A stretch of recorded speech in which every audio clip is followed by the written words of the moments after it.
What's going on, guys? It's your boy Lee. I'm back in the I'm back in the chair. I'm back on the mic. So you know what that means?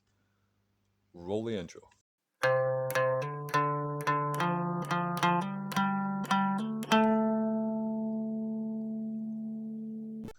What's going on, guys? Welcome back to the Life of Lee podcast. It's been a while. It's been a minute. It's been 2 years. What happened the last time I shot an episode 2 years ago? I was editing it and I left the laptop on overnight to render it.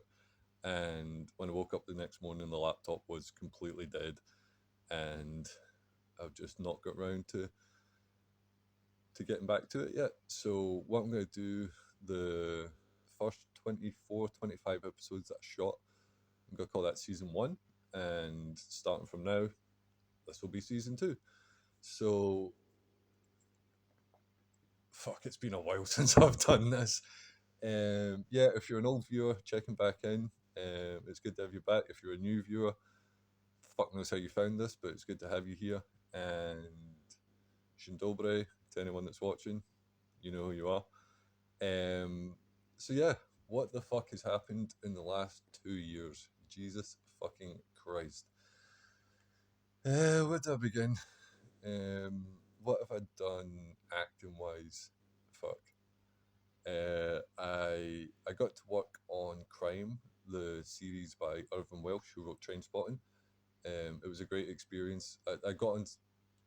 A couple of things happened. I got on set, and one of the, I think it was the director or an assistant director, I can't remember, but he came up and it was basically taking place in a crack den. And he came up, he's like, "Would you be comfortable standing in the kitchen and looking as if you're rolling a joint?" And I'm like, "Dude, I've been preparing this role. Blah, blah, blah, blah, blah. It really has been a while since I've done this." Yeah, so he's like, "Would you be comfortable standing in the kitchen and looking as if you're rolling a joint?"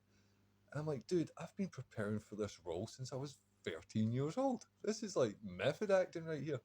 So it was a fun shoot. I got to meet Dougray Scott, who was the bad guy in Mission Impossible 2, which was a film that I absolutely loved when I was young. I watched it again recently, and I mean, it's good, but it didn't hold up the way it did when I was like fucking 12 years old or whatever I was when that came out.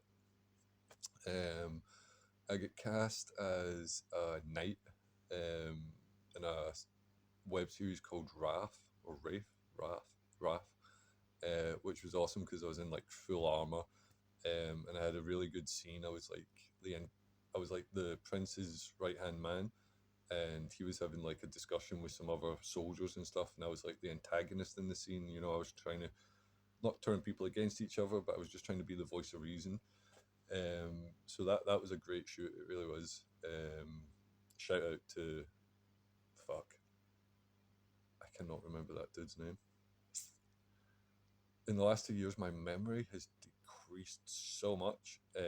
But yeah, shout out to everyone that was involved in that. What else have I done? I got to play a rock star in an advert for BT Sport. Like I was the bass player in a band, but we never got to like gig or tour or do anything. So I got cast as the bass player in this band. Went down to London for a day's shoot, and we were like miming to a song. Thursday nights, are you open nights? You might have seen it. I was the bass player in that, which was fun. I was wearing like eyeliner and shit. Like I've never been, a glam rock metal kind of guy, but like I can see the appeal of the eyeliner. I can see why they went there. And not off the back of that, but my next gig after that, I randomly got cast as Iggy Pop in a music video for Duran Duran, which was fucking surreal. It was a 2 day shoot, and it was shot by Alison Jackson, who's a BAFTA award winning photographer. She does a lot of stuff with lookalikes. She does like the Queen's lookalikes, and just check her out on Instagram. Her work's incredible. So it was filmed at this massive castle down in England, and like it was in this big ballroom, and it was just filled with lookalikes. There was like a George Clooney, there was a Margot Robbie who was fucking awesome. There was an Ariana Grande, a Lady Gaga, there was a Dolly Parton, there was a Daniel Craig. It was just surreal because these people were on point. Like this is their full time job is to impersonate the people that they look like, whereas I was just showing up like, hey, I'm Iggy Pop. Um, but it was cool. I basically spent 2 days walking around this castle like topless, wearing leather trousers and cowboy boots, which is just another day in the life of Lee. You know what I mean? What else have I done? In the um, last 2 years I've had two relationships. What can I say about that?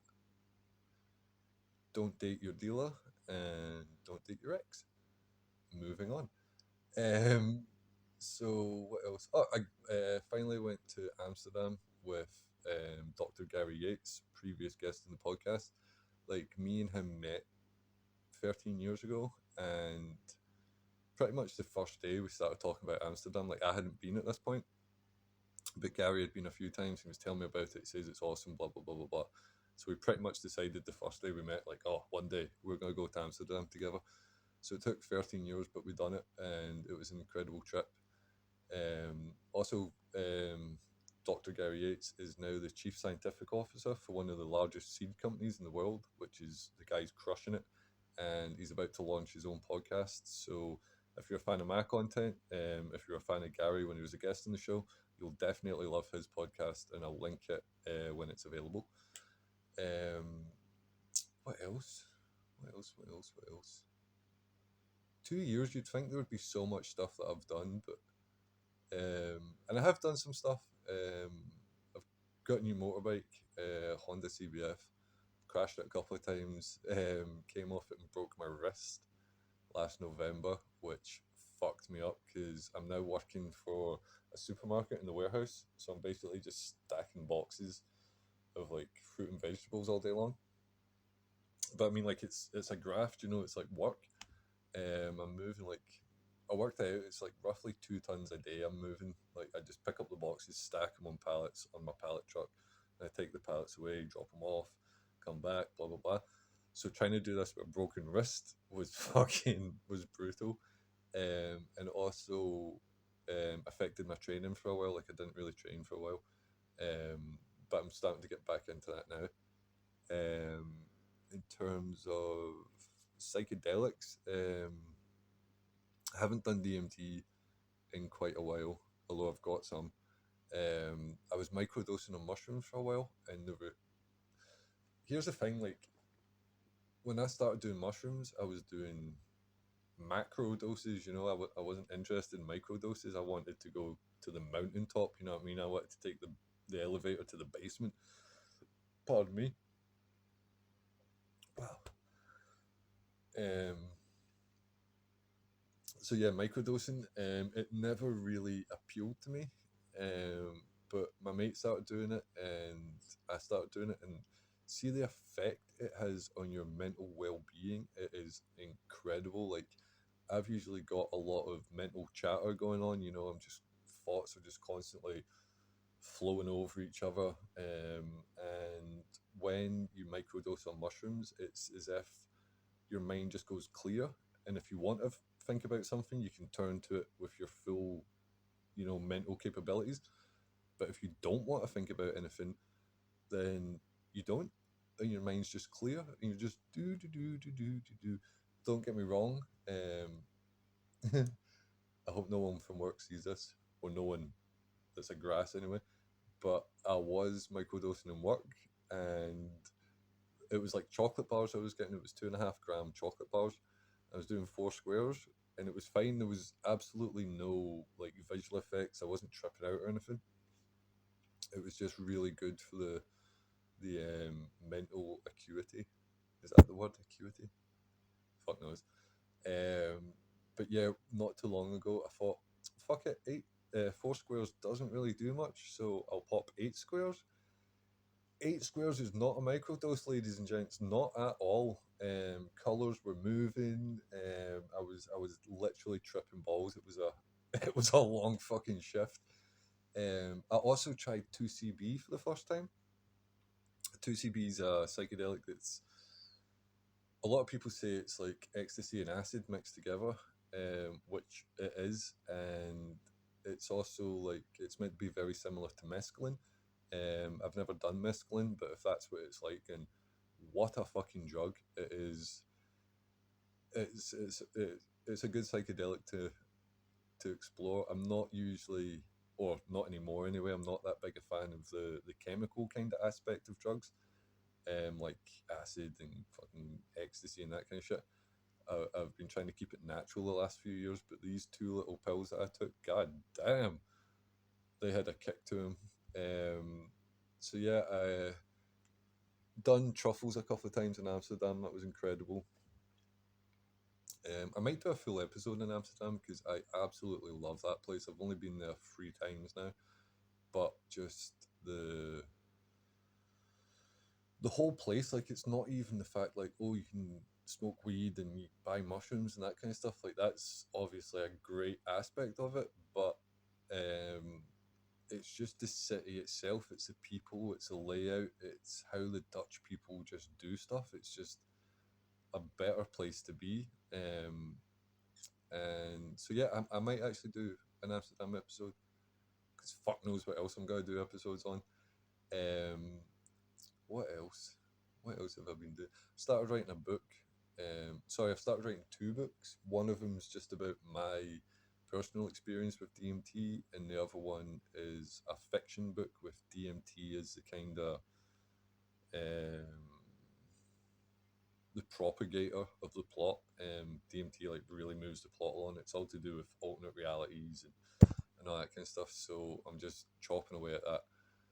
It's hard though. It's like whenever this is a weird project for me because whenever I've wrote a film before, I've always laid it out like start to finish, either on paper or just in my mind. I've always known exactly what the plot was going to be, the start, end, finish, blah blah blah. And then when I've went to write it, I've just basically been transcribing what I already knew.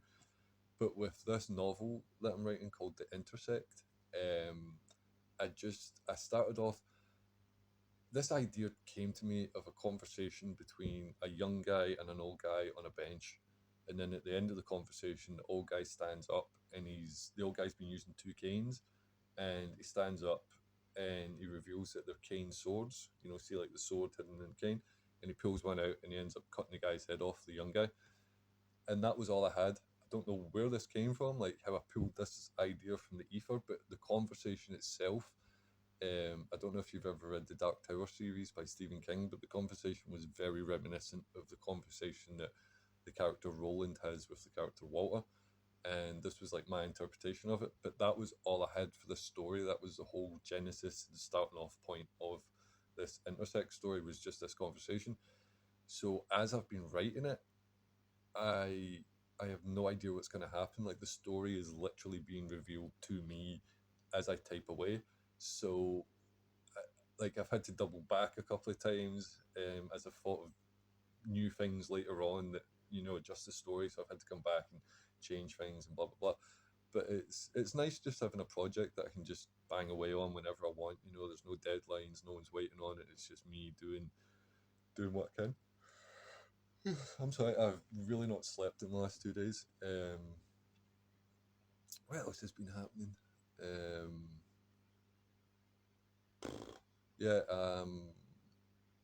I'm single right now. In fact, yeah, I said about relationships. And I'm kind of resigned to just staying single because putting that much work into a relationship and giving that much trust and commitment to one single person and then it breaks down for whatever reason, you end up just feeling like, what the fuck was the point in that? Like, don't get me wrong, like, any relationship is, good points, bad points, blah, blah, blah. But, like, I don't think I'm going to get into another relationship unless I am sure that this is wifey. You know what I mean? And don't get me wrong, I met a girl a while back, and god damn, like, and no one's perfect, right? I found this out the hard way a few times, but like when I met this girl, just connecting with her was like nothing I've ever experienced before. Um, and this might sound cheesy, but I swear to God, the first time like we were talking, I looked into her eyes. I was just like, I could honestly look into those eyes for the rest of my life and be perfectly happy. Um, but yeah, I can't see that happening.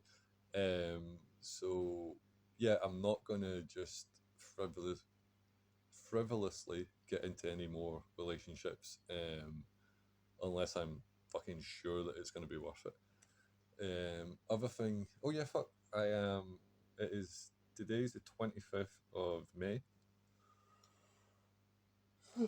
I'm gonna be. It's like 9:30, and I'll film this. I'll edit it, and I want to be in bed by 11 o'clock tonight. Like I'm 36 now, and I'm getting fucking old. I'll admit it. You know, it's fine. I had my 20s. I've done all that shit. Now I'm like ready for slippers and a house coat and just chilling the fuck out for the rest of my life. But yeah, it's almost the end of May, and the plan right now is mid July. I'm going to be going to Canada for a while. My good buddy Alan, he moved over there 2 and a bit years ago. Um, so I'm gonna go over. It's like I don't know if it's everywhere in the world, but British people can go to Canada for up to 6 months without a working visa. Just like a 6 months kind of holiday. So as it stands right now, I'm going to go over for 6 months and see what happens. But it might end up being a month. It might be 2 months, 3 months, 4 months. I'm completely open to anything. I really just I need to go on another adventure. You know what I mean?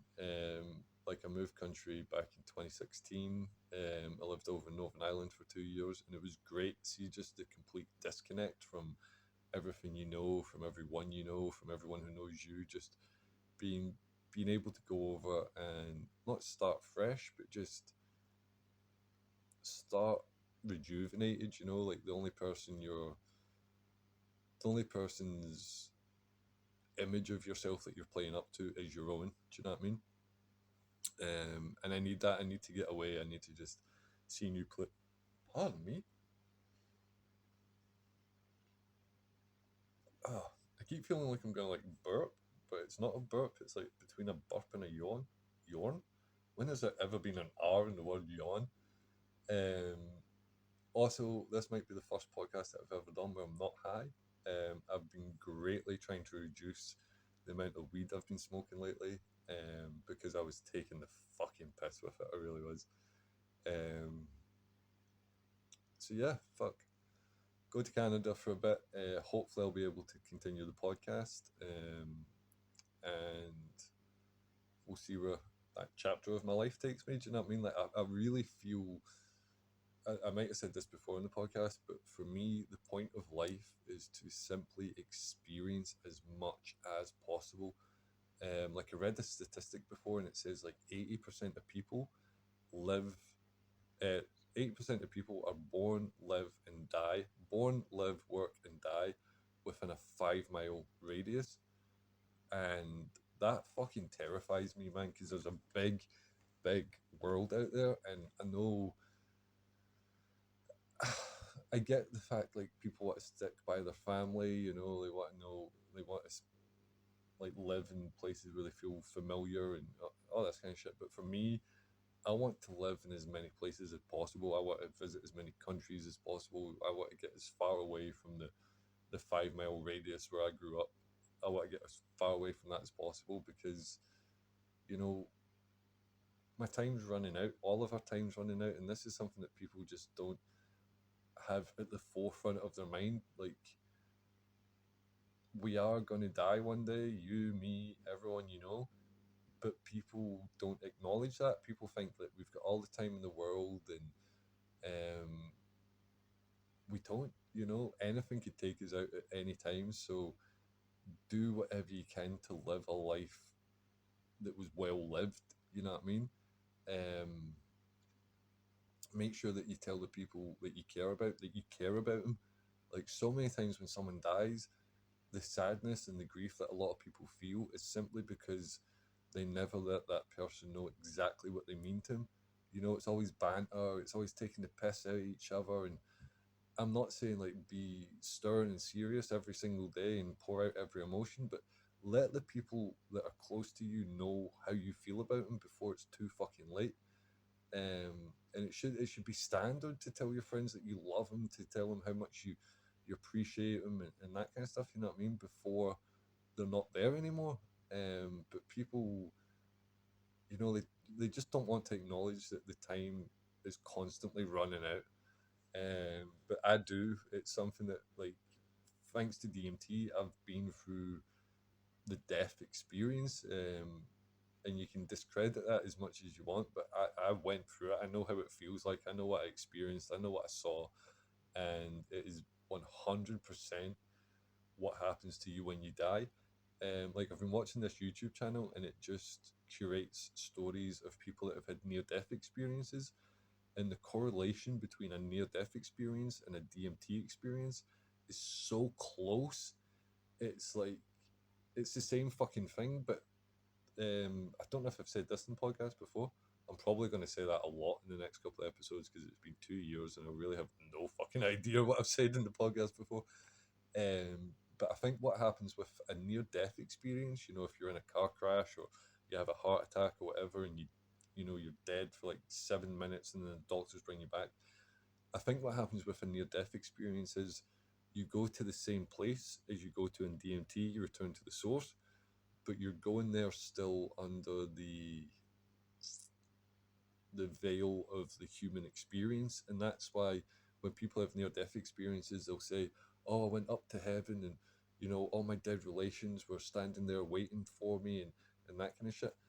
But I think that's because, like I say, you're still experiencing it through the human perception. Whereas when you take DMT, it removes that human perception, it lifts the veil of this reality, so you get to see what's after this life, but as it truly is. And it's not it's not heaven, pardon me. You don't go up and reconnect with your old granny or whatever the fuck. They are there, but it's their essence that's there. It's their essence that's rejoined with the source, and you rejoin with that source as well, and you know that everyone's there and everything's good. But I don't think there's a party full of people and we're all standing in a cloud and we can see each other and talk to each other. It's more you return to that oneness. Like, I know for a fact I've spoken in the podcast about my cloud theory. If you don't know what I'm talking about, like, I'll run through it very quickly. If you think of a cloud, right, when the cloud's up in the sky, there's no raindrops in that cloud. There's no individual raindrops. It's all just vapor. It's all just the one thing. It's all just there.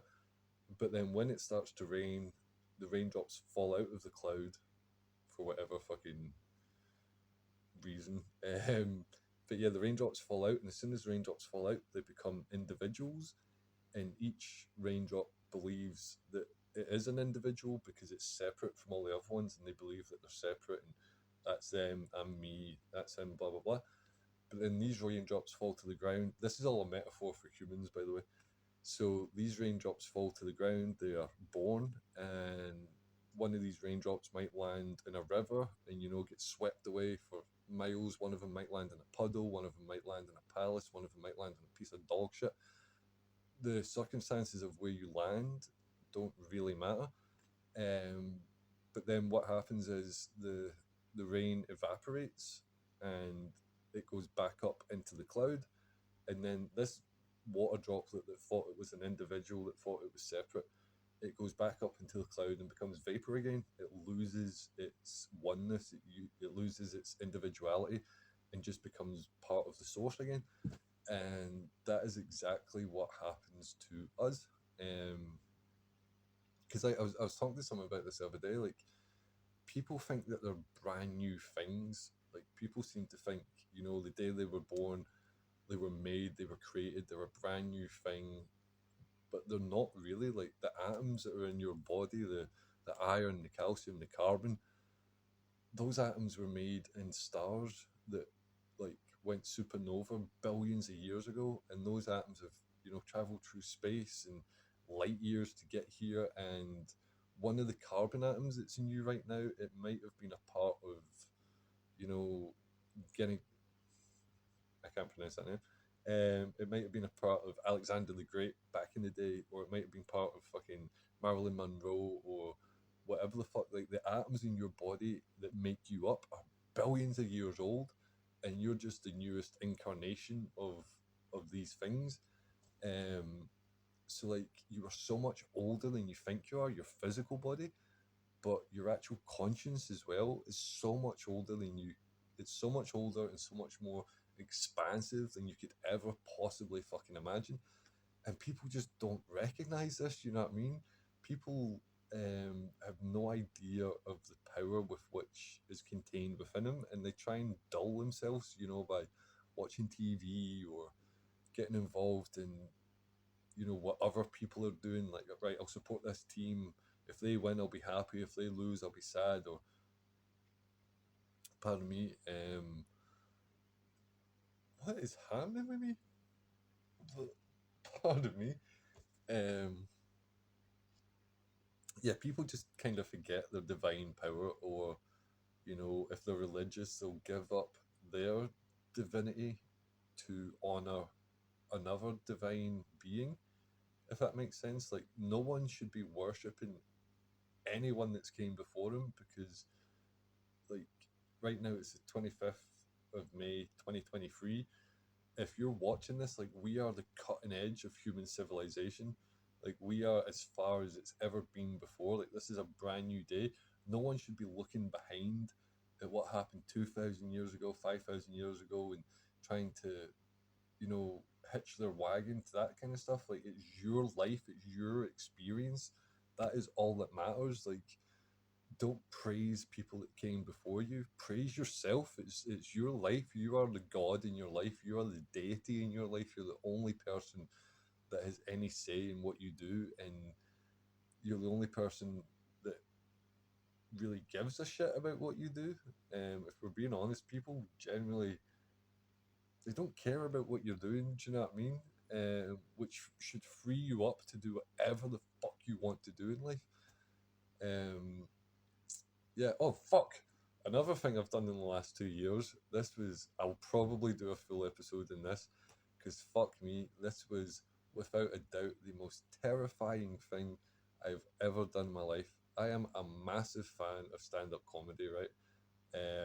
And for years now, at least 6 years, I've thought, like, I've been writing jokes and stuff. Like, I had a 10-minute set, I wrote a 5-minute set. I've got like a notebook full of just individual jokes that I could turn into sets and stuff. But January last year, I thought, you know what, fuck it, I'm biting this bullet right now. Like, the stuff that I've done before and I've managed to pull off, I think I could pull off stand up comedy. So I had a tight 5 minute set. It was a 5 minute story about me quitting weed, which actually turned out to be a total fucking lie, but it's cool. So there's a comedy club over in Edinburgh called the Monkey Barrel, and they do open mic nights on a Monday. So I'd actually went over in the December, and the way they do it, I went over by myself. I got the train over. I didn't want anyone with me. I didn't want anyone to know I was doing it, just in case like I bombed. And you know, I could just, if I'd went over and bombed, I would have just drawn a line under it and just pretended like it never happened. So I went over in December, and the way they do it, you go in and you write your name down on a piece of paper. Everyone that wants to get up, they put all the names into a hat, and then like the MC will come out. He does a couple of minutes, and then he pulls a name out. That person comes up, does their 5 minutes. They come back down. The MC gets up, does a wee bit, pulls another name out. Blah blah blah. Probably the worst way for the performer. This is probably the worst way that you could do it, because you're sitting there, you've put your name in your hat, in the hat. You're sitting watching the MC, and he's like, okay, let's get the show started. And he starts swirling around the paper, and you're sitting like, it's going to be me. He's going to call my name. And you feel all these emotions rising up inside you. Like you literally start shaking. I almost, I'll get to this. But yeah, the emotions like just rise up as soon as he starts putting the hand in the hat. You're like, oh shit, this is gonna be me. I'm gonna have to get up. It's, you know, it's a packed club. Ah. And then he pulls a bit of paper out and he reads someone else's name. And you're like, oh. And the mix of emotions between relief and trepidation, because you know this person's going to do 5 minutes of material, and then it's going to happen again. He's going to put his name. He's going to put his hand in the hat again and pick another name, and then you're sitting like, right, this it's going to be me this time. It's definitely going to be me. I can feel it, and you're like, rise. You know, you feel everything coming up, and you're sitting like, ah. And then he says another name, and you're like, fuck. So then you've got 5 minutes like compress and relax, and then he gets up again, and the hand goes in the hat again, and the same thing. So this went on for like 2 hours, and don't get me wrong, some of the people that went up fucking killed it. Some of them didn't, which was quite reassuring to me. But it got to the point where, like, this was over in Edinburgh, on the east coast, I stay on the west coast, and like just outside Glasgow. So I was sitting there and I looked at the time, and I realized I had like 7 minutes to catch the last train home, and I'm thinking, right, I ain't going up tonight. So I went up to the MC, was standing just off to the side. I was like, look, my name's in the hat. I'm Lee Anthony, but I need to leave. So if my name comes out, like, I'm gone. So this was in December, right? And I'd spent like 2 hours on this emotional roller coaster.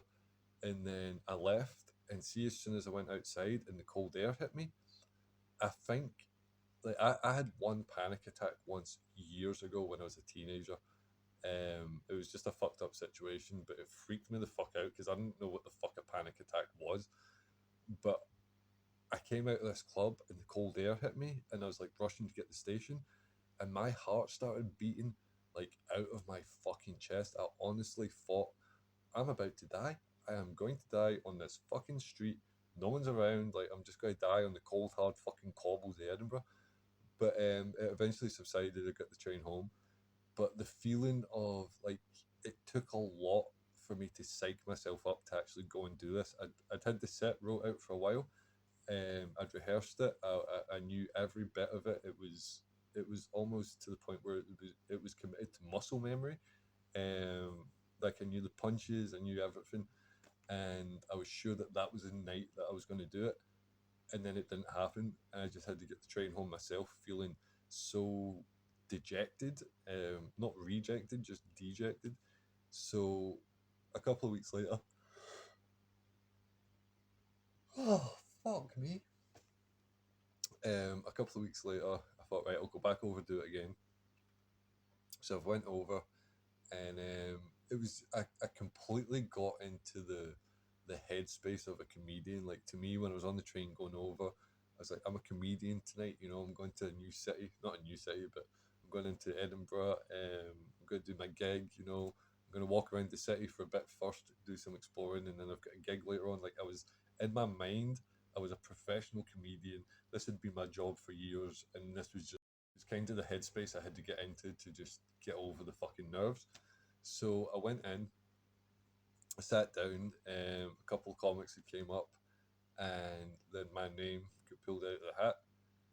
Now, in the preparation for it, I kept telling myself, like, right, all I need to do when they call my name is just get up, get to that microphone, and as soon as I'm in front of, hey, as soon as I'm in front of that microphone, just start talking, and everything will come out, and it'll be fine. It'll be cool. As long as I can make it from this chair to that mic, it'll be cushy. So I'm sitting there. He calls my name, and I start making my way to the stage. You know, I'm bobbing and weaving through the tables and stuff. I'm approaching the stage. I'm 2 feet away from the stage. Now the stage was raised like maybe 6 inches. So I'm walking up, do. I trip over the edge of the stage, right? And I stumble, and I literally like stumbled and landed in front of the microphone. And like, people, as soon as the name gets called, people start clapping and stuff. People are looking around to see who's coming. So literally all eyes in the place are on you. And I tripped over the stage. It was a miracle that I didn't actually fall, but like, I stumbled a few steps and then like landed in front of the microphone. And I don't know if you've ever been on stage, but the lights are so fucking bright. Like, it's unreal. You literally can't see the people in front of you. And I've just landed, and all of the preparation, all of the confidence, everything went completely out the fucking window, right? So I'm in front of this mic, and I should see in hindsight, see if I'd been funnier or smarter. I would have played it off like I would have landed in front of the mic and be like, "Oh, no one's seen that, did they?" You know, everybody fucking saw it. So I should have made a joke about it. I should have owned it, but I just completely fucking ignored it. I pretended like it didn't happen. So I started going into my act, and I knew within the first 7 seconds that I was talking way too fast, way too fast.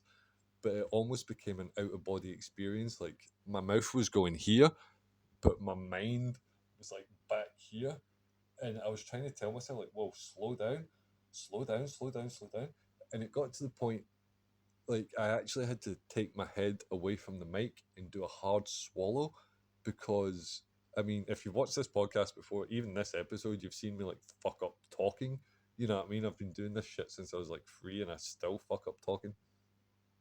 But I was going that fast, and I was getting that like that I actually had to stop and put my head to the side and go, ugh, and then come back in. Now the jokes were landing, the punchlines were landing, like a good percentage. You know, I'd say I was in the high 80s of my shit landing. There was a couple of ones that just didn't get the reaction that I thought they would as I was when I was writing it. But God bless this dude, right? I wish I'd went over and spoke to him. There was one dude off to the left, white guy, who had a fucking afro out to here, eyes redder than the devil's dick. Like this guy was a pothead all fucking day long, and every fucking line that came out of my mouth, this guy was killing himself laughing. He was pissing himself, and it got to the point other people were laughing just because this guy was laughing so hard. Do you know what I mean? So God bless. I will never meet you again, but sir, thank you because without his seal of without his co-signing, without him being a hype man, I don't think it would have went as good as it did go. So done my set, finished the last line, and like just the feeling of like building something up so much in your mind and then executing it and walking off stage to a round of applause. Like, don't get me wrong, the people applaud when you're getting up on stage, but they don't know who the fuck you are. They don't know what the fuck you're going to say. Do you know what I mean? They're just doing it out of politeness. But to walk off that stage to a round of applause is definitely top 5 of the most memorable and special moments in my life. Like this was a good fucking feeling. This was a really good feeling. Um, but I haven't done it since then. I keep thinking I'm gonna go and do it again, but I mean, it took me 2 fucking years to get back in the podcast. You know what I mean? I'm not Mr. Consistency over here, but yeah, that was definitely something that, like, yeah, it was a definite achievement for me. And it was also like a lot of the stuff that I do, a lot of the big kind of stuff that I do, you know, like acting or like stand up or that kind of stuff. It's all to give me more confidence when I do the everyday kind of things, like just talking to people like at work, like out in the smoking shelter, like random people I don't know, like just being able to start up normal conversation, like normal small talk. It's something that fucking terrifies me, but I feel by doing this stuff that's like bigger than I am, you know what I mean? I feel like when I come back to my everyday life, it gives me more confidence to be who I'm meant to be, or who I'm fucking trying to be anyway. But yeah, that was a definite high point of my life. It really was, and it's definitely something that I'm going to do again. Um, because it was just like it's the same when I started acting. Like I started off, I was an extra in World War Z, and I just loved the experience. And then I thought, can I actually do this for real? Can I be an actor? Can I be in front of camera? Can I deliver lines? Is that something that I can do? Because I was so much more unconfident back then than what I am now. Yeah. And I did it. Like, I ended up getting cast in a short film. I was the lead role. I was playing a detective. And the first day on set, the first scene, I was in front of the camera and I delivered my lines and everything went well and it felt good. And that was all I wanted to do. I just wanted to see if I could do this. And everything else that's happened since then, that's just been gravy. That's just been extra. And all I wanted to do with stand up was I just wanted to see if I could be on stage for 5 minutes, hold the people's attention, tell some jokes, and get them to laugh. You know what I mean? That was it. If I ever done it again, if it led to anything else, it didn't matter. My only goal was to go over there, do a 5 minute open mic set, just to see if I could do it. Like that's my whole life. I do shit just to see if I can. You know what I mean? And I was able to do it, and yeah, it was a big bucket list kind of moment. 2 seconds. I need to see how long I've been filming for because I'd actually filmed like 6 minutes of this, and it wasn't very good. So I restarted it, and I don't know what time it was when I started. So give me a second. We're still going. Are we still going? Fuck knows. For some reason, it's saying it's at 7 minutes, but I'm pretty sure I've been talking longer than 7 minutes. Um, Fuck it. Will I just call it there? Yeah, fuck it. Right, I'm gonna call it there. Because there wasn't. I didn't have any structure for this episode. I wasn't even planning on doing an episode, and someone just forced me into doing it because they were constantly nagging me. That's a complete joke, by the way, if you're watching this.